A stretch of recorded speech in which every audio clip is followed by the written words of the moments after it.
जय हिंद बच्चों। कैसे हैं आप लोग? आशा करता हूँ कि आप बहुत अच्छे होंगे और आपकी फैमिली में सभी लोग अच्छे होंगे। ठंड हो रही है और ठंड में पढ़ाई बहुत अच्छी होती है क्योंकि सब लोग रजाई में बैठ के पढ़ाई कर रहे होंगे। तो गाइज, जैसे कि आप सभी जानते हैं कि इन दिनों एसएससी की परीक्षाएं चल रही हैं। एसएससी जीडी में हिंदी का एक महत्वपूर्ण योगदान है। और एसएससी की मैं अगर बात करूँ तो बहुत लंबे टाइम तक परीक्षा होने वाली है। लगभग 1 महीना परीक्षा चलेंगी पूरे।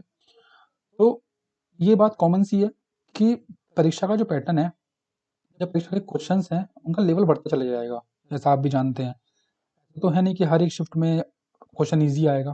क्वेश्चन ईजी का मतलब क्या है? क्वेश्चन ईजी का मतलब ये होता है कि हमने पढ़ा हुआ है तो वो ईजी है, हमने नहीं पढ़ा तो वो टफ हो जाता है, हार्ड हो जाता है। लेकिन कुछ ऐसी चीज़ें हैं कि हम उसको कितना भी पढ़ लें बट वो कमी लगती है या टफ ही लगती है। जैसे कि एक पर्यायवाची शब्द जिसका आप थंबनेल देख रहे होंगे, ये कितने ही पढ़ लेते हैं हम लोग, लेकिन प्रॉब्लम ये हो जाती है कि सर इतना पढ़ने के बावजूद भी हमसे क्वेश्चन एग्जाम में बन ही नहीं पाता, हो ही नहीं पाता। आखिर क्या रीज़न है? तो गाइस, आज की इस वीडियो में मैं आपको कुछ ऐसे पर्यायवाची शब्द बताऊंगा जो कि एग्जाम के पॉइंट ऑफ व्यू से रामबाण साबित होने वाले हैं। और आने वाली जितनी भी परीक्षाएं हैं, चाहे वो यूपीएससी कोई सी परीक्षा हो, पुलिस की परीक्षा हो, कांस्टेबल की परीक्षा हो, एसआई की परीक्षा हो, या कोई भी परीक्षा जहाँ पर हिंदी पूछी जा रही है, उसके लिए ये जितने भी शब्द हैं वो इतने इंपॉर्टेंट होंगे गाइस, आप यकीन नहीं मान सकते। क्योंकि सारे जो वर्ड्स हैं, सारे जो शब्द हैं, कि मैंने प्रीवियस पेपर प्लस जो एक्सपेक्टेड क्वेश्चंस बन सकते हैं, या एक ऐसे शब्द जो इतने कठिन शब्द हैं, कंफ्यूजिंग वर्ड्स हैं, जो शायद जिसमें आप बहुत कंफ्यूज होते हैं। और एग्जाम में जब आपके सामने वो ऑप्शन दिखाई देते हैं तो आप मैक्सिमम लोग उसको गलत गलत ही टिक करके आते हैं। उसका रीज़न क्या है? रीज़न ये है कि वो शब्द आपको पढ़ाता नहीं है कोई। अब आपको सब पर्यायवाची शब्द लिखवाएंगे और बस उसके बाद आप उसको रट्टा मार लेते हैं, बट नहीं। इस वीडियो में मैं आपको बताऊंगा कि ऐसे कौन कौन से कंफ्यूजिंग वर्ड हैं जो मेरे सामने भी कई बार आए आए हैं, जिनको मैंने अलग से नोट किया है। नोट करने के बाद उस पर मैंने अलग से फोकस किया कि यहाँ पर हम लोग कंफ्यूज होते हैं। तो गाइज, चलिए हम लोग आज की वीडियो शुरू करते हैं। और आप मेरे इस चैनल को सब्सक्राइब कर लीजिए। अगर आपने सब्सक्राइब नहीं किया है तो वीडियो को लाइक कर दीजिएगा, वीडियो को शेयर जरूर कर दीजिएगा। तो गाइज देखिएगा, तो शुरू करने से पहले जो हमारा पहला शब्द आने वाला है, इसको आप लोग स्क्रीन पर देख ही सकते हैं। पहला शब्द कि ऐसा कहा भी जाता है कि जब हम लोग कोई अच्छा काम शुरू करते हैं तो गणेश जी का नाम लिया जाता है। तो मैंने भी अपनी स्लाइड्स का जो पहला शब्द है, या जो मेरे आज टॉपिक का पहला शब्द है, वो गणेश जी से शुरू किया है। तो चलिए शुरू करते हैं और समझते हैं कौन कौन से कठिन वर्ड हैं, कौन कौन से वर्ड ऐसे हैं जो कि जहाँ पर हम लोग कंफ्यूज हो जाते हैं। तो गाइस देखिए, पहला शब्द हमारा जो होगा वो है गणेश। अगर मैं गणेश शब्द की बात करूँ तो गणेश शब्द के जो कॉमन से पर्यायवाची शब्द हैं वो गौरीसुत है, विनायक है, गजानन है, वक्तृंड है, गजबदन है, एकदंत है और लंबोदर है। ये ऐसे शब्द हैं जो आपको पता होंगे। मुझे पता है, आपको भी पता होगा। नहीं पता है गाइस तो आज इसको लिख के रख लीजिएगा अपने दिमाग में, इसको अच्छे से बसा लीजिएगा, क्योंकि ये शब्द ऐसे हैं जो कि बहुत कॉमन शब्द हैं। देखिए, गणेश जी की बात करें तो गणेश जी जो हैं वो शिव जी और पार्वती जी के बेटे हैं, आपको पता ही होगा। और देखिए, गौरी सुत, गौरी पार्वती माता को बोलते हैं, तो गौरी गौरी के सुत मतलब गौरी के बेटे हो गए। विनायक, कष्ट हरने वाले होते हैं विनायक। आपने इनकी जब अगर कभी आरती पढ़ी हो या आरती कहीं देखी हो तो वहाँ पे भी विनायक शब्द कई बार आता है। गजानन, क्योंकि इनकी जो नाक है वो हाथी की नाक है, हाथी की सूंड है, ठीक है। वक्रतुंड, इनका एक श्लोक भी है, वक्रतुंड महाकाय सूर्यकोटि समप्रभा। गजबदंत, एक गज में भी हाथी आ रहा है। इसके अलावा एक दंत, इनका एक दांत है। इसके अलावा लंबा उदर, लंबा है उदर जिसका। तो गाइज ये वो शब्द हैं कि बहुत ही कॉमन शब्दों में आते हैं। उसके बाद हम लोग बात करें जो कठिन शब्द होते हैं उनमें कौन कौन से शब्द हैं। देखिए, पहला शब्द है हेरम्ब। हेरम्ब शब्द कई बार एग्जाम में आया है। यूपी आरओ एग्जाम ले लीजिए आप, यूपी के बहुत सारे एग्जामों में ये शब्द कई बार आया है, हेरम। और हेरम को देखकर बच्चे कहते हैं कि शब्द आया कहाँ से है, जबकि हेरम जो है वो गणेश जी का पर्यायवाची है। इसके अलावा देखिए द्वियात्रज, ये शब्द कई बार एग्जामों में आया हुआ है, लेकिन इसको देखकर कोई बच्चा सोच ही नहीं पाता कि ये शब्द गणेश जी का हो सकता है। इसके बाद देखिए महाकाय। महाकाय तो मैंने आपको बता ही दिया है अभी कि वक्तुंड का जो एक पर्यायवाची शब्द है वो महाकाय होता है। मतलब पर्यायवाची कह रहा हूँ मैं, मतलब जो उनके एक श्लोक में आता है, वक्रतुंड महाकाय सूर्यकोटि समप्रभ। तो ये तो आप इजीली याद कर सकते हैं। तो गाइज मैंने आपको देखिए ट्रिक भी बता दी है यहाँ पे कि गणेश जी को आप कैसे याद कर सकते हैं। और हेरम, द्विवात्रज, इस पे आपको ज्यादा फोकस करना है क्योंकि ये शब्द ऐसे हैं जो बच्चे भूल जाते हैं और एग्जाम में आने के बाद बच्चे इस पे कंफ्यूज रहते हैं। तो इन शब्दों पर आपको विशेष विशेष ध्यान रखना है। नेक्स्ट आते हैं हम लोग शिव। शिव अर्थात भोलेनाथ। देखिए महादेव, ना आपने सुना ही होगा, हर हर महादेव, हर हर हर महादेव। देखिए चंद्रशेखर और चंद्रमौली, ये शब्द ऐसे हैं जहाँ थोड़े से बच्चे कंफ्यूज हो सकते हैं। देखिए चंद्र साहब, ऐसे तो चंद्र, चंद्र किसके सर पे होता है? भगवान शिव के सर पे होता है, तो चंद्रशेखर, चंद्रमौली, ठीक है, आशुतोष, गंगाधर। ये शब्द ऐसे हैं, कंफ्यूजिंग वर्ड हैं, पर ध्यान से समझना है आपको। इसके अलावा देखिए जो वेरी वेरी मोस्ट इंपोर्टेंट वर्डों में आते हैं, जो एग्जाम जो हमारा जो आयोग है वो कई बार पूछ चुका है, जैसे ग्रीस। ग्रीस शब्द में बच्चे बड़े कंफ्यूज होते हैं, तो ग्रीस शब्द किसका पर्यायवाची है? उमापति। क्योंकि देखिए ये इंपॉर्टेंट ध्यान रखना है, जो पति वाले शब्द होते हैं ना, पति वाले शब्द ज्यादातर इंद्र भगवान के उसमें आते हैं पर्यायवाची में, है ना। जैसे कि मीशापति, ऐसे मेघपति, ये सारे शब्द जो हैं वो इंद्र जी के पर्यायवाची में आते हैं। बट आपको ध्यान रखना है कि उमापति और पशुपति जो शब्द हैं ये शिव जी के पर्यायवाची हैं। इसके अलावा देखिए वामदेव, वामदेव भी इनको कहा जाता है। देखिए वाम, वाम का एक अर्थ आगे भी आपको दिखाऊंगा मैं, जहाँ से वाम लिखा होगा, लेकिन वामदेव ये शिव जी का पर्यायवाची होता है। तो यहाँ बच्चे बड़े कंफ्यूज होते हैं। तो मैं बता रहा हूँ ना आपको, इसका आप चाहे तो सर्किल कर लीजिएगा या फिर आप इसको बॉक्स में ऐड कर लीजिएगा, लिख लीजिएगा इनको, क्योंकि ये बहुत ही ज्यादा इंपॉर्टेंट शब्द है।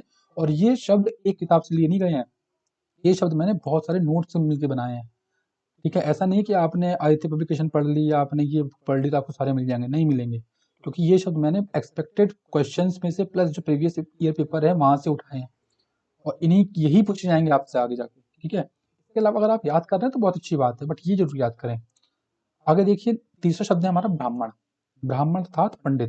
देखिए ब्राह्मण के शब्द देखिए आप पर्यायवाची बड़े ही छोटे छोटे और बड़े ही कंफ्यूजिंग है। विप्र द्विज भूसुर, ये शब्द हैं ब्राह्मण के, जो कि आपके सामने आएंगे। तो मोस्टली बच्चे इसको लगता है मुझे कि वो तो गलत ही करके आने हैं। अग्रजन्मा, कोई सोच नहीं सकता कि ब्राह्मण का पर्यायवाची शब्द अग्रजन्मा भी होता है। देखिए ब्राह्मण से हम समझ सकते हैं कि पंडित होते हैं ना, पंडित जो होते हैं भाई वो सबसे पहले जन्म लेते हैं, तो अग्रजन्मा आगे जन्म लेते हैं, ऐसे मान सकते हैं, ऐसे कोई जरूरी नहीं है, बट मैं ऐसे ही आपको एक ट्रिक बता रहा हूँ कि जो ब्राह्मण है सबसे आगे जन्म लेते हैं। तभी कहते हैं ना ब्राह्मण है।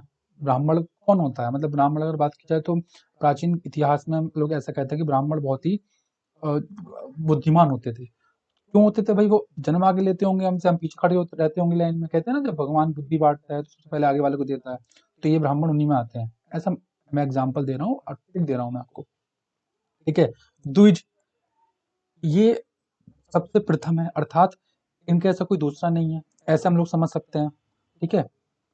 भूसुर, भू मतलब धरती, सुर मतलब सुर को नाश करने वाला। भाई ये तो अपने कहते हैं ना उस आशीर्वाद जो देते हैं या फिर जो एक कहते हैं ना श्राप जो देते हैं, उससे किसी का भी भला या बुरा कर सकते हैं, तो हम ऐसे मान सकते हैं भूसुर, ठीक है। अगले शब्द पे आते हैं हम लोग, विष्णु। देखिए अगर आपको वीडियो अच्छी लग रही है तो वीडियो को लाइक जरूर कर दें, क्योंकि वीडियो मैंने बड़ी ही ये मतलब मेहनत से बनाई है, क्योंकि मुझे पता है कि बच्चे बहुत ज़्यादा कंफ्यूज होते हैं पर्यायवाची शब्दों पर। और मैं यही नहीं, जितनी भी आगे वीडियो आएंगी सारी वीडियो आपको वही मिलने वाली है जो प्रीवियस पेपर पर डिपेंड और एक्सपेक्टेड पेपर के लिए ही बनाई गई होंगी। यानी कि मैं वो कंटेंट रखूंगा ही नहीं कि जो आपको फालतू में, मतलब जो आपके लिए यूजलेस हो, उसका कोई फायदा नहीं है। क्योंकि आप इतना पढ़ रहे हैं और इतना पढ़ने के बाद आपको सब चीज़ें पढ़नी है, आपको ज्योग्राफी भी पढ़नी है, पॉलिटी भी पढ़नी है, हिस्ट्री भी पढ़नी है, मैथ भी पढ़नी है, बहुत चीज़ें पढ़नी होती हैं आपको। अब ये थोड़ी ना है कि मैं आपको इतना सारा कंटेंट दे दूँ कि कंटेंट के बाद आप उलझ जाओ कि सर ने पता नहीं मतलब क्या क्या पढ़ा रहे हैं, एग्जाम में क्या आना है। तो गाइस एग्जाम क्रैक करने की सोचिए। अभी अगर आपको पीएचडी करनी है वो अलग बात है, लेकिन आप अभी एग्जाम को क्रैक करने की सोचिए। एग्जाम क्रैक करने के लिए सबसे जरूरी चीज क्या है? अवेयरनेस। आपके अंदर कितनी अवेयरनेस है उस एग्जाम को लेकर। तो यहाँ पर देखिएगा, मैं विष्णु की बात कर रहा था तो विष्णु भी चलते हैं हम लोग। विष्णु के बहुत सारे शब्द हैं पर्यायवाची, जैसे आप देख रहे होंगे, और कुछ आपको याद भी होंगे। देखिए जो मैंने ब्लैक ये कलर से लिखे हुए हैं, मुझे ये मतलब मैं ये सोचता हूँ कि आपको पता होने चाहिए, ये तो कॉमन शब्द होते हैं, लेकिन नहीं पता है तो गाइस आज ही इसको नोट करके रट्टा मार लें, एग्जाम में यही आने वाला है, समझ लेना। तो पहला शब्द क्या है? अच्युत। दूसरा चक्रपाणी, जनार्दन, मुकुंद, लक्ष्मीपति, विश्वरूप, जलाशायी, चतुर्भुज। ये शब्द हैं आपके जो विष्णु के कॉमन शब्दों में आते हैं, सामान्य शब्दों में आते हैं। बात करूं कठिन शब्द वाले, जहां बच्चे कंफ्यूज हो जाते हैं, उसमें पहला शब्द है गरुड़ ध्वज, सेकंड है आपका विशंबर, थर्ड है दामोदर। केशव माधव जानते होंगे आप, कृष्ण जी को बोलते हैं, तो आप यहाँ से इसका आइडिया लगा सकते हैं। विदु, विदु शब्द बहुत ज्यादा इंपॉर्टेंट है कि ये शब्द आगे भी आपको मिलेगा। विदु, वनमाली, वनमाली भी विष्णु का पर्यायवाची होता है। इसके बाद है पीताम्बर। तो गाइस ये शब्द मैंने आपको अभी बताएं, गणेश जी के पर्यायवाची क्या है, शिव जी का पर्यायवाची क्या है, ब्राह्मण का पर्यायवाची क्या है, विष्णु का पर्यायवाची क्या है। तो ये शब्द आपको सभी ध्यान से अच्छे से समझ लेना है, इसका रट्टा मार लेना है। रट्टा मैं इसलिए बोल रहा हूँ क्योंकि एग्जाम आने वाले हैं पास में, तो रट्टा मारना ही पड़ेगा। और अच्छे से समझ सकते हैं क्योंकि मैं देखिए इजी बहुत होते हैं, ये भी बहुत टफ नहीं है। अगर आप ध्यान से समझेंगे ना तो इन शब्दों में ही आपको इनका मतलब मिल जाएगा। जैसे मैं एग्जाम्पल ले लेता हूँ, क्या लक्ष्मीपति देखिए आप, लक्ष्मी जी के पति कौन है? विष्णु जी हैं। विश्वरूप, भाई विश्वरूप का मतलब क्या है? अब विश्वरूप से क्या समझेंगे आप लोग? शिव जी नहीं, विश्व में एक विष्णु जी ऐसे, देखिए विश्व में विष्णु भी आ रहा है, विश्व विष्णु, विश्व में एक विष्णु जी ऐसे हैं जो कभी भी अवतार ले सकते हैं। जलाशय, देखो जल में रहते हैं, ये रहते हैं ना जल में, तो ऐसे आप लोग याद कर सकते हैं इसको। ठीक है, चक्र पाणी, चक्र धारण किए रहते हैं। पानी का मतलब होता है हाथ, चक्र का मतलब चक्र, चक्र जो हाथ में लेके रखता है। पानी का मतलब धारण करना नहीं होता, चक्र का मतलब चक्र जिसके हाथों में चक्र है, चक्र पाणी। ठीक है, गरुण ध्वज, ठीक है, विशंभर, दामोदर, इसको आप याद कर सकते हैं। चलिए आगे बढ़ते हैं अगली स्लाइड पर। तो अगली स्लाइड में हमारा पहला शब्द होगा ब्रह्मा। देखिए ब्रह्मा से अगर हम लोग बात करें तो ब्रह्मा के जो कॉमन वर्ड हैं जो आपको पता होंगे, पितामह इनको बोलते हैं हम लोग, चतुरानन इनको देखिए, चतुरानन बहुत ही इंपॉर्टेंट वर्ड है चतुरानन। क्यों सर? चतुरानन में अगर हम लोगों को ऑप्शन में ये मिल जाए, विष्णु जी, ब्रह्मा जी, शिव जी और गणेश जी, ज्यादातर बच्चे, लाखों बच्चे बता रहा हूँ मैं आपको, टिक लगाते हैं ब्रह्म उस पे, शिव जी पे, क्योंकि उनकी आरती में आते हैं चतुरानन, एकानन चतुरानन। तो सोचते हैं कि यही है, बट नहीं, चतुरानन आपके ब्रह्मा जी होते हैं।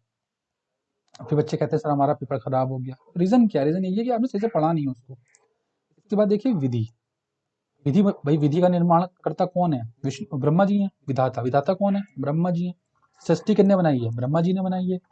प्रजापति कौन है? प्रजा के पिता, पति या पिता कह सकते हैं आप लोग, है ना। प्रजा के पति जो है कौन है? ब्रह्मा जी हैं।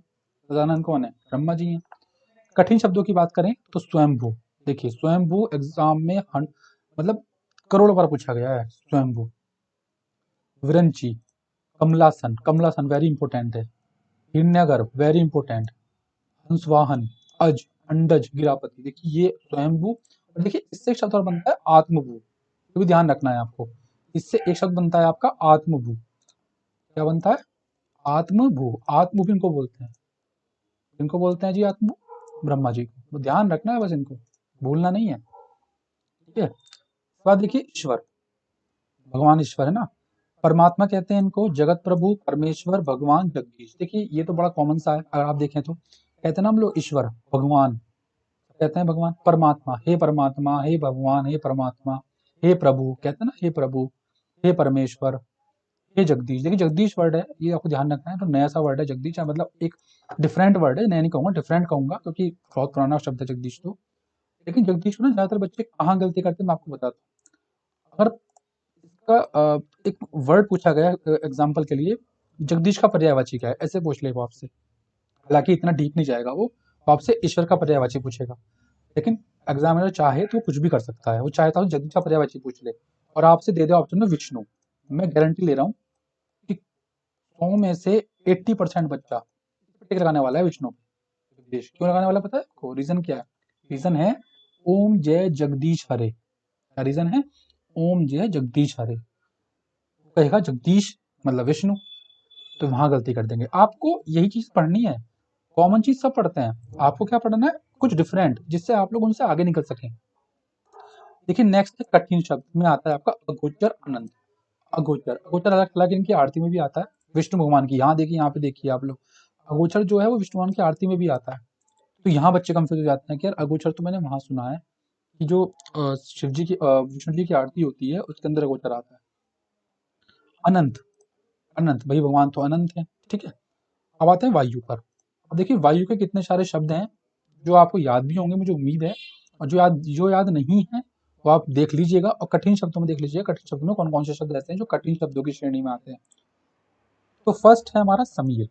समीर का मतलब ये पता ही, समीर आपको हवा को बोलते हैं समीर। फिर हवा हो गई, पवन हो गया। प्रकंपन एक हो सकता है आपके लिए नया शब्द, प्रकंपन।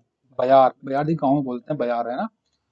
समीरण, देखिए समीर से आपका समीरण बन जाएगा, तो ऐसे आप इसको रिलेट कर सकते हैं कि समीर से वायु और समीरण से भी वायु। इसके बाद देखिए कठिन शब्दों में आते हैं हम लोग, तो मारुत। व्हाट इज मारुत? वात, वात देखिए वात एक बहुत ही इंपॉर्टेंट वर्ड है। वात छोटा सा शब्द है, बड़ा छोटा सा है लेकिन बड़ा मोटा वर्ड है वात। अनिल, अनिल। देखिए अनिल से भी एक शब्द बनेगा अनिल, वो कहाँ का बताता हूँ मैं आपको भी। प्राण। प्राण देखिए पता, प्राण देख के सोचा कोई वायु को प्राण बोलते होंगे? कोई नहीं सोच पाएगा कि वायु को प्राण भी कहते हैं। पवमान। पवमान ये वायु का ही पर्यायवाची है। न प्राण, कोई सोचेगा कि न प्राण वायु का मतलब, देखिए हालांकि कॉमन सी बच्चा थोड़ा दिमाग लगाए ना सोच सकता है कैसे नभ प्राण। नभ प्राण, नभ मतलब आसमान, प्राण मतलब भाई आसमान की क्या प्राण है, हवा ही तो है। प्रभंजन, प्रभंजन हो गया। तो ये कुछ ऐसे शब्द हैं जो कठिन शब्दों की श्रेणी में मैंने क्यों रखे हैं, क्योंकि बच्चे यहाँ पे कंफ्यूज होते हैं। मैंने कंफ्यूजन शब्द भी कह सकता हूँ, कठिन शब्द भी कह सकता हूँ, डिफरेंट शब्द भी कह सकता हूँ, कुछ भी बोल सकता हूँ। मैं कठिन क्यों कह रहा हूँ, कठिन इसलिए कि जब आपसे हो ही नहीं पाए तो कठिन ही होगी ना आपके लिए तो। ठीक है, इसके बाद देखिए इंद्र। इंद्र मैंने आपसे कहा था भी, इंद्र की जो जितने भी इंद्र के पर्यायवाची होते हैं पति लगा होता है। ठीक है, अमरपति, सुरपति, मेघपति, ऐसे आपको ध्यान रखना है कि जो इंद्र के पर्यायवाची है वहाँ पति मिलेगा, लेकिन पति सब में नहीं होगा। शिव जी के भी पति देखा आपने अभी, उमापति है ना, गिरजापति। ठीक है, तो अमरपति इंद्र भगवान के जो है उनका पर्यायवाची होता है वासव, मध्वा, देवराज, सुरेंद्र। अब देखिए देवराज, सबको पता है देवराज इंद्र, इनका पूरा नाम होता है देवराज इंद्र। मेघपति, वर्षा के पति कौन है भाई, इंद्र। इंद्र आपने सुना होगा प्राचीन इतिहास में। अमरपति, और ये अमर भी हैं। वासव और मध्वा, ठीक है, वासव मध्वा याद करना है आपको। और सुरेंद्र, देखिए सुरेंद्र वर्ड ये बड़ा इंपॉर्टेंट है। सुरेंद्र, एक वर्ड आपका होता है सुरेश, सुरेश भी इसमें आता है, सुरेश भी इंद्र भगवान का पर्यायवाची है, सुरेश। तो ये देखिए ये ऐसे वर्ड हैं, मतलब शब्द ऐसे हैं जो जहाँ पे आप कंफ्यूज होते ही हैं। आप नहीं, मैं भी कंफ्यूज होता था इस टाइम पे कि यार ये सुरेश किसका होगा, ये सुरेंद्र किसका होगा। हालांकि देखिए सुरेंद्र में तो इंद्र का नाम भी आ रहा है, सूर्य इंद्र, लेकिन जरूरी नहीं है ना कि सुरेंद्र है तो सुरेंद्र ही होगा, कुछ भी हो सकता है। कठिन शब्द की बात करें तो शुक्र, पुरंदर, कौशिक, जिष्णु, पुरोहित। देखिए सारे शब्द ऐसे हैं गाइस, एग्जाम में कई बार पूछे गए हैं, वेरी वेरी मोस्ट इंपोर्टेंट है, इसको रट लेना अच्छे से। तो अगले शब्द पे आते हैं हम लोग। अगला शब्द है हमारा,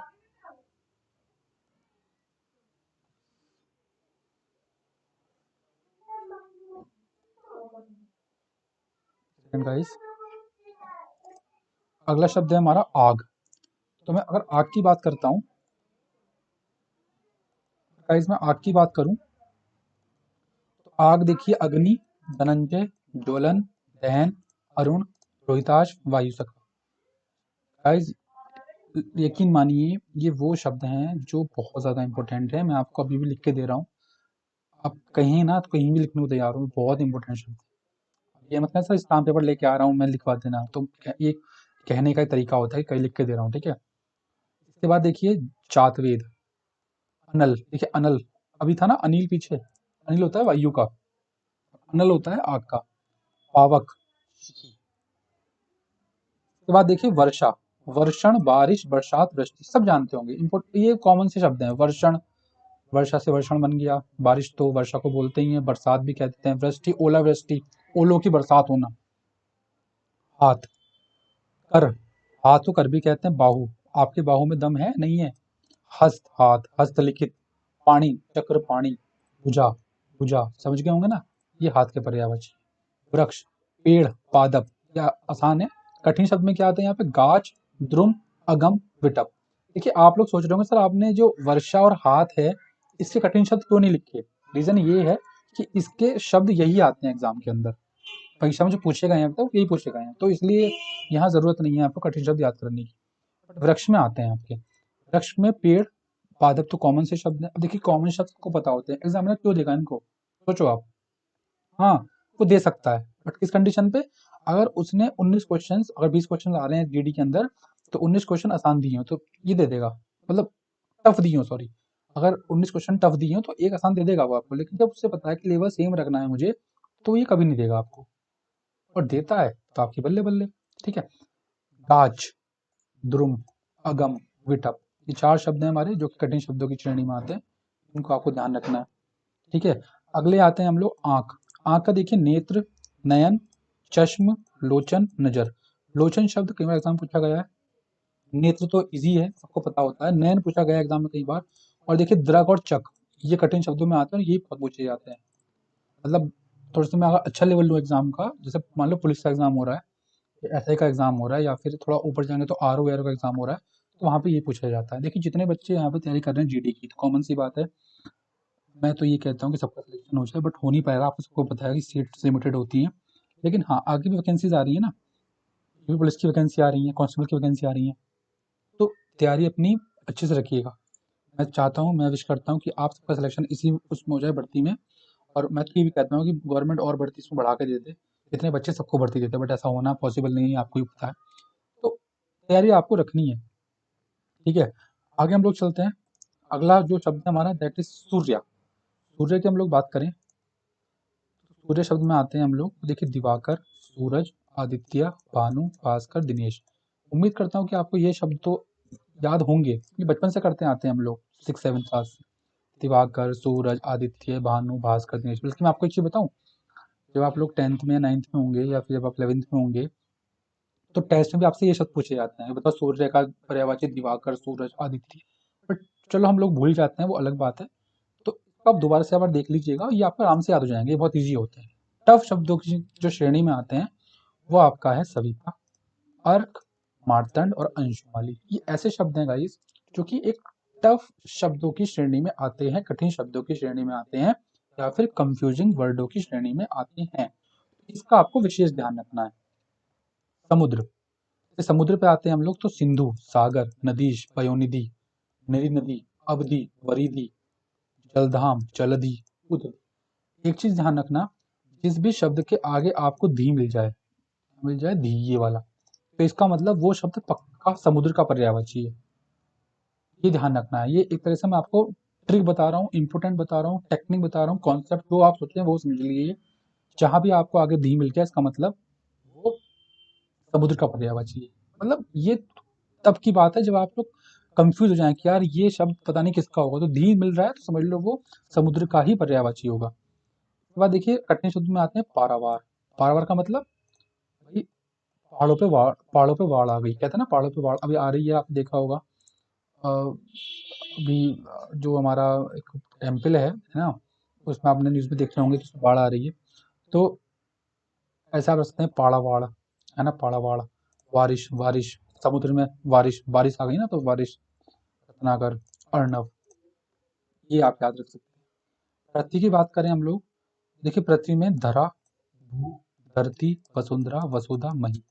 मही शब्द ऐसा हो सकता है आपके जो आपके लिए नया होगा, अदरवाइज धरा, भू, धरती, वसुंधरा, वसुधा, ये आपने अच्छे से पढ़े होंगे। कठिन शब्द की बात करूं तो उर्वी, अवनी, अचला, इला। अवनी शब्द ये इंपोर्टेंट है, कई बार एग्जाम में आया हुआ है। अचला शब्द इंपोर्टेंट है, कई बार एग्जाम में आया हुआ है। देखिए इसका एक वर्ड अचल भी होता है, जो कि पहाड़ों को बोलते हैं। इला, इला शब्द इंपोर्टेंट है, कई बार एग्जाम में आया हुआ है। देखिए कठिन शब्द जो है ना, ये वो शब्द हैं जो मैक्सिमम छोड़िए, कम से कम एग्जाम में आए जरूर हैं। मैक्सिमम तो नहीं बोलूंगा, कभी आपको चल के आपने कहा है कि 20 एग्जामों में आए, मैंने तो देखा नहीं, लेकिन कम से कम एग्जामों में जरूर आए। नेक्स्ट देखिए नदी, सरिता, तटिनी, निर्झरणी, अपका, तरंगणी। सरिता, तटिनी, निर्झरणी, अपका, तरंगणी। कठिन शब्द की बात करें तो वाहिनी, स्रोतवाहिनी और निम्नका। देखिए यहाँ पर जितने वर्ड में आपको नी मिल जाएगा, है ना, तटिनी, निर्झरणी, स्रोतवाहिनी, वाहिनी, तरंगणी, तो ये नी वाले शब्द ज्यादातर आपके नदी के पर्यायवाची होते हैं। ये आपको ध्यान रखना है। ऐसे नी हो या ऐसे वाला नी आ जाए, ये वाला नी, जरनी आ जरनी, णय पे बड़ी की मात्रा है ना, ये वाला, ये आपके सारे नदी के पर्यायवाची शब्दों में आते हैं। और गाइस देखिए हमारी आज की लास्ट स्लाइड है, जिसमें हम लोग बात करेंगे पर्वत, सिंह, चंद्रमा, सुरंग। ये पार्ट 1 है, मैं आपके लिए पार्ट 2 बनाऊंगा। बट आप इस वीडियो को जल्दी जल्दी लाइक कर दीजिएगा, शेयर कर दीजिएगा, जिससे बहुत सारे हमारे जो स्टूडेंट हैं, बहुत सारे जो भाई हैं बहन हैं, वो सब आके यहाँ पर जुड़ जाएं, और एक रियल क्वालिटी का और एक असली कंटेंट जो है आपको वो मिल सके। यहाँ पे हम लोग बात करें अगर पर्वत, पर्वत की बात करूं मैं, तो पर्वत में देखिए पहला जो शब्द है गिरी है, शैल है, भूमिधर, आदि, मेरु, तुंग, पहाड़। ठीक है। कठिन शब्द की बात करूं, देखिए अचल। अभी देखिए यहाँ पे आता अचला, क्या करते बच्चे बताओ, बच्चे जाते इस वाले ऑप्शन पे, जिस पे पृथ्वी वाले ऑप्शन पे जाते, टिक आ जाते, है ना। तो इसलिए यहाँ पर देखिए अचला, अचला, तो यहाँ पे अचल है, ये ध्यान रखना है। अचल को हम क्या बोलते हैं, पर्वत। अभी बताया ना, अचल मतलब पर्वत, अचला मतलब अचला मतलब क्या है? अचला मतलब होता है पृथ्वी। शैल, भूमिधर, आदि, मेरु, तुंग, पहाड़। तुंग, देखिए तुंग का मतलब पहाड़ है, और तुरंग का मतलब क्या होता है? तुरंग का मतलब होता है घोड़ा, ध्यान रखना है। अचला, अचला मतलब पृथ्वी, अचल मतलब पर्वत। भूधर, भू मतलब भूमि, धर मतलब पहाड़, तो जमीन पर पहाड़ पर्वत। नग, देखिए नग कितना इंपॉर्टेंट है। नग का मतलब पर्वत होता है, लेकिन आपको मिल जाए ऑप्शन में हाथी, तो आप हाथी ठोक कर जाएंगे, ठोक दो। महीधर, देखिए मही का मतलब क्या है? पृथ्वी, धर का मतलब पर्वत, तो महीधर हो गया। गिरजा, गिरजा पर्वत, और गिरजापति शिव जी, ऐसे आप ध्यान रख सकते हैं। इसके बाद देखिए सिंह, सिंह की बात मैं अगर करूं तो सिंह में आप देखिए शेर आ जाता है, केहरी, शार्दुल ठाकुर, हमारे क्रिकेट वाले जो हैं, केसरी, और मृगराज, मृग को खाने वाला, ऐसा समझ लीजिए, ट्रिक बता रहा हूँ मतलब मैं आपको, ये मृग को खाने वाला मृगराज। ठीक है। हरि, मृगेंद्र, मृग को खाने वाला इंद्र, मृग आ गया ना तो इंद्र नहीं करना है, मृग आ गया तो सिंह कर देना है। व्याघ्र, केशी, पुंडरीक, नखरायुध, बाहुबल, नाहर, सारंग। देखिए सारंग शब्द ऐसा है जो कि इसका सिंह का भी पर्यायवाची होता है, और साथ में चंद्रमा का पर्यायवाची होता है, इसका चंद्रमा का, ध्यान रखना है, सारंग। अब देखिए अगला शब्द हमारा है चंद्रमा। चंद्रमा की बात करूं तो चांद, राकेश, मृगांक, रजनीपति, निशापति, सारंग और शशि, ये आपको ध्यान रखना है।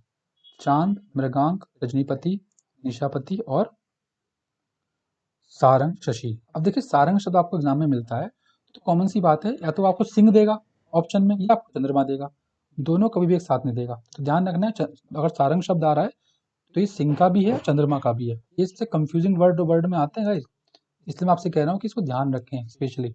ऐसा ना हो कि आप रट के बैठे हुए हैं कि भैया यही इसका ही है, और पता लगा ऑप्शन में वो आए ही ना, कहो सर कि ये तो दिया ही नहीं एग्जामिनर ने, अब क्या करूँ मैं? कुछ नहीं करना, जब एग्जामिनर ना देगा ना तो आप सर पकड़ के बैठ जाओगे, सर क्या हो गया ये।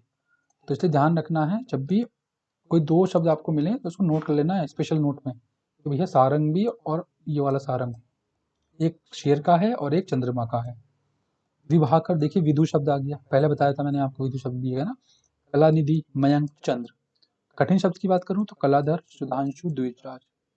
देखिए द्विज का मतलब पंडित भी होता है, और द्विजराज का मतलब चंद्रमा, तो ध्यान रखना, ये शब्द ऐसे शब्द बहुत कंफ्यूजिंग होते हैं, तो ये पूछता है एग्जामिनर आपसे कंफ्यूज करने के लिए कि भाई कौन सा शब्द कहाँ यूज होगा, या किसका क्या पर्यायवाची है। तुरंग की बात करें तो देखिए तुरंग में बाजी, घोटक, घोड़ा, रविसुत, अश्व। घोटक, घोड़ा सबको पता होगा। तुरंग, तुरंग घोड़ा होता है, कहते हैं ना दौड़ता कैसे है, तुरक तुरक तुरक तुरक तुरक तुरक ऐसे। अश्व कैसे दौड़ता है भैया, तुरक तुरक तुरक तुरक। बाजी, अब भैया घोड़े पे बाजी नहीं लगती, आपने देखा होगा जो घोड़े की जब वो होती है, बाजी लगती है घोड़े पे, मतलब जब रेस होती है तो घोड़े बाजी लगाते हैं लोग। घोटक, घोट है ना, घोटक, रविसुत, ये आपको याद करने होंगे। इसके अलावा है सैंधव, देखिए सैंधव, सिंधु की बात करें तो समुद्र, सैंधव की बात करें तो घोड़ा, कितना देखिए कितना इंपॉर्टेंट शब्द है सैंधव, एग्जाम में आएगा आप कंफ्यूज, इसलिए ध्यान रखना है, सैंधव की बात अगर चल रही है तो सैंधव घोड़ा होगा। बात चल रही है किसकी, बात चल रही है आपकी सिंधु की, तो क्या होगा, सिंधु आपका समुद्र होगा। तो गाइस ये हमारे पार्ट वन के शब्द हैं जो मैंने आपको बताया, ये बहुत इंपॉर्टेंट है गाइस, इसको आप अच्छे से याद कर लीजिएगा। मैं पार्ट टू बनाऊंगा जिसमें जो बचे शब्द हैं वो मैं आपको दूंगा। ये जो शब्द हैं ये आपको किसी एक किताब में नहीं मिलेंगे, ये मैंने डिफरेंट डिफरेंट बुक से ले लिए हैं, और साथ में डिफरेंट डिफरेंट नोट से लिए हैं, नोट्स मतलब जो एग्जाम पेपर भी आए हैं तो वहाँ से कुछ नोट्स बनाए हैं मेरे, अपने कुछ खुद के नोट्स बने हुए हैं, तो वहाँ से मैंने लिए हैं। तो ये क्योंकि ये शब्द ऐसे हैं जो कंफ्यूजिंग वर्ड में आते हैं, इसको आप एक बार अच्छे से रिवाइज कीजिएगा, जितने सारे वर्ड्स हैं कॉपी में लिखिएगा, और आप अपने आप कोशिश कीजिएगा कि इसको मैं कैसे रिलेट करूँ, समझ रहे हैं ना। बहुत से बच्चे ट्रिक के पीछे भागते हैं, ट्रिक ठीक है, आप ट्रिक किसी और की ले सकते हैं, लेकिन कोशिश करें कि आप खुद की ट्रिक भी बनाएं, इसको रिलेट करें, ये आराम से रिलेट हो जाता है। आपके एग्जाम से 2 दिन पहले बैठोगे ना लेके, इसको ट्रिक लेके बैठोगे, आराम से हो जाएगा ये, टफ नहीं है। बट थोड़ा सा मतलब मैं ये कहता हूँ 1 घंटा बैठ के ध्यान दो उस पे, कि पर्वत है गिरी, पर्वत से गिर गया है ना, ये पर्वत देखिए, पर्वत है, पर्वत से गिर गया। शैल, वहां पे शैल भी होती हैं बड़ी बड़ी, भूमि के ऊपर है। ठीक है, आदमी आता है, आदि, मर गया, गिर के मर गया भाई वो, तंग हो गया वो, तंग या उसके घर वाले तंग हो गए, क्यों कि पहाड़ पे जा रहा था, ऐसे याद रख लीजिएगा, इजिली याद हो जाता है। ठीक है गाइस, तो आज की वीडियो में हम लोग इतना ही पढ़ेंगे, अगली वीडियो में आपके लिए लेके आऊंगा जल्दी। ठीक है, आप जल्दी से चैनल को सब्सक्राइब कर लीजिएगा, नोटिफिकेशन का बटन जो है वो ऑन कर लीजिएगा, जिससे कि आपको जो अगली वीडियो एकदम मिल जाए। और इसके अलावा गाइस देखिए हमारे चैनल पे आपको इंग्लिश की वीडियोस मिलेंगी, जिसमें आपको ग्रामर का सारे कॉन्सेप्ट मिलेंगे, तो आपको कहीं और पढ़ने की ज़रूरत नहीं है ग्रामर, कहीं आप कोचिंग वगैरह सोच रहे हो करने की तो मत कीजिएगा। यहीं पे आपको सारी वीडियोस मिलेंगी, साथ में आपको डेली वोकैब के सेशन दूंगा। वोकैब वो होंगी जो प्रीवियस ईयर में आई होंगी, ठीक है। इसके अलावा जो डेली यूज की वोकैब होती है वो मैं आपको दूंगा, एंटोनिम सिनोनिम सब दूंगा मैं आपको इसमें ही, ठीक है। इसके अलावा स्टैटिक जीके की हमारी वीडियोस होंगी जो कि स्टेट वाइज होंगी, ठीक है। बच्चे गलती कहाँ करते हैं, बच्चे रटते हैं बैठ के। जैसे जैसे मान लीजिए नृत्य हो गए, सारे जितने भी नृत्य हैं वो एक पेज पे लिखेंगे, असम का ये है, अरुणाचल का ये है। बच्चे वहाँ कंफ्यूज होते हैं, क्यों? क्योंकि यार आप नृत्य कर रहे हो यार, फिर आगे आपके त्योहार भी आएंगे, आएंगे ना, फिर आगे आपके नेशनल पार्क भी आएंगे, कैसे करोगे फिर उनको याद? सबको ऐसे ही बनाते रहोगे? तो इसलिए अच्छा ये होता है कि जो आप स्टेटिक के पढ़ रहे हो वो आप स्टेट वाइज पढ़ो, पहले असम का पढ़ो या पहले उत्तराखंड का, जो भी आपको लगता है पहले उसको कवर करो। तो इसी को देखते हुए मैंने एक मतलब आज से मैं एक वीडियो स्टार्ट कर रहा हूँ स्ट्रेटेजी का, जो मैं आपको स्टेट वाइज लेके चलूंगा, और उसमें आपको history, geography, English, sorry English कह रहा हूँ मैं, हिस्ट्री, ज्योग्राफी, पॉलिटी और जितना विविध सारा आपको उसमें मिलेगा, लेकिन वो स्टेट वाइज होगा जो आपको अच्छे समझ में आएगा। मतलब राजनीति हो, राजनीति विज्ञान हो, भूगोल भूगोल हो या इतिहास हो, सब मिलने वाला है आपको उसमें। लेकिन मैं आपको सजेस्ट करूंगा कि रट्टा मत मारिए स्ट्रेटेजी का। स्ट्रेटेजी का मतलब क्या होता है? वो चीज़ जो हमेशा फिक्स होंगी, आप आज भी पढ़ रहे हैं वही चीज़ आप 10 साल बाद भी पढ़ेंगे, तो उसको रट्टा मत मारो, उसको समझो, समझो अच्छे से बैठ के कि ये चीज़ वहाँ पर है, इसका वहाँ से संबंध है, ठीक है गाइस। चलिए आज की वीडियो को हम लोग यहाँ पर ही खत्म करेंगे गाइस, और चैनल को जो है आप सब्सक्राइब कर लेना ध्यान से, और वीडियो को शेयर कर देना, लाइक कर लेना। और ठीक है guys, thank you so much, जय हिंद guys, bye bye bye bye guys, bye.